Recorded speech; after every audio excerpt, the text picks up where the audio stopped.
भगवान पर भरोसा रखें। भगवान सबकी सुनता है और सबकी मदद करता है। एक बहुत बड़े तथा मशहूर डॉक्टर थे जिनका नाम मार्क था। वह कैंसर के स्पेशलिस्ट थे। एक बार वे किसी सम्मेलन में भाग लेने के लिए किसी दूर के शहर जा रहे थे। वहाँ उनको उनकी नई मेडिकल रिसर्च के महान कार्य के लिए पुरस्कार दिया जाने वाला था। वे बड़े उत्साहित थे तथा जल्दी से जल्दी वहां पहुंचकर पुरस्कार पाना चाहते थे। उन्होंने इस शोध के लिए बहुत मेहनत की थी। उनके जहाज के उड़ने के कुछ समय बाद उनके प्लेन में तकनीकी खराबी आ गई, जिसके कारण प्लेन को आपातकालीन लैंडिंग करनी पड़ी। दूसरी फ्लाइट कई घंटे लेट थी। डॉक्टर मार्क को लगा कि वे अपने सम्मेलन में सही समय पर नहीं पहुंच पाएंगे, इसलिए वह प्लेन से उतरे और उन्होंने स्थानीय लोगों से सम्मेलन तक का रास्ता पता किया और एक टैक्सी किराए पर ली।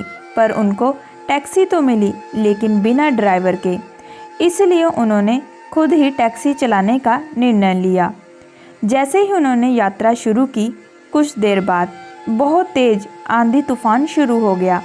रास्ता लगभग दिखना बंद सा हो गया, जिसकी वजह से वे गलत रास्ते की ओर मुड़ गए। लगभग 2 घंटे भटकने के बाद उनको समझ आ गया कि वे रास्ता भटक गए हैं। थक तो वो गए ही थे, भूख भी उन्हें बहुत ज़ोर से लग गई थी। उस सुनसान सड़क पर भोजन की तलाश में वे गाड़ी इधर उधर चलाने लगे। कुछ दूरी पर उनको एक पुराना सा मकान दिखा। उन्होंने बिल्कुल मकान के नज़दीक अपनी गाड़ी रोकी। परेशान से होकर गाड़ी से उतरे और उस छोटे से घर का दरवाज़ा खटखटाया। एक स्त्री ने दरवाज़ा खोला। डॉक्टर मार्क ने उन्हें अपनी स्थिति बताई और एक फ़ोन करने की इजाज़त मांगी। उस स्त्री ने बताया कि उसके यहाँ फ़ोन नहीं है। फिर भी उसने उनसे कहा कि आप अंदर आइए और चाय पीजिए और थोड़ा आराम कीजिए। मौसम थोड़ा ठीक हो जाने पर आगे चले जाना। भूखे और थके हुए डॉक्टर ने तुरंत हामी भर दी। उस औरत ने उन्हें बिठाया और बड़े सम्मान के साथ चाय दी। वह कुछ खाने को दिया। साथ ही उसने कहा, आइए, खाने से पहले भगवान से प्रार्थना करें और उनका धन्यवाद करें।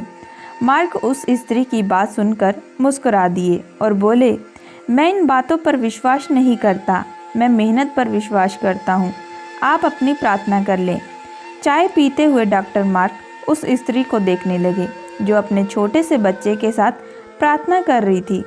उसने कई प्रकार की प्रार्थनाएं की। डॉक्टर मार्क को लगा कि हो ना हो इस स्त्री को कुछ समस्या है।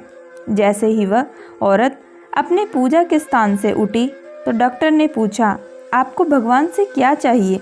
क्या आपको लगता है भगवान आपकी इच्छा पूरी करेंगे? उस औरत ने धीमी सी उदासी भरी मुस्कुराहट के साथ कहा, ये मेरा लड़का है और इसको कैंसर है, जिसका इलाज मार्क नाम के एक डॉक्टर कर सकते हैं, लेकिन मेरे पास इतने पैसे नहीं हैं कि मैं उनके पास उनके शहर जा सकूं, क्योंकि वे दूर किसी शहर में रहते हैं। यह सच है कि भगवान ने अभी तक मेरी किसी प्रार्थना का जवाब नहीं दिया, लेकिन मुझे विश्वास है कि भगवान एक न एक दिन कोई रास्ता बना ही देंगे। वे मेरा विश्वास टूटने नहीं देंगे। वे अवश्य ही मेरे बच्चे का इलाज डॉक्टर मार्क से करवाकर इसे स्वस्थ कर देंगे। डॉक्टर मार्क यह सुनकर बिल्कुल अवाक रह गए। कुछ पल के लिए वे खामोश से हो गए। उनकी आंखों से आंसू गिरने लगे। वे अपने मन में कहने लगे, भगवान बहुत महान है। उन्हें सारा घटनाक्रम याद आने लगा। कैसे उन्हें सम्मेलन में जाना था, कैसे उनके जहाज को इस अनजान शहर में आपातकालीन लैंडिंग करनी पड़ी, कैसे टैक्सी के लिए ड्राइवर नहीं मिला और वे तूफान की वजह से रास्ता भटक गए और यहाँ आ गए।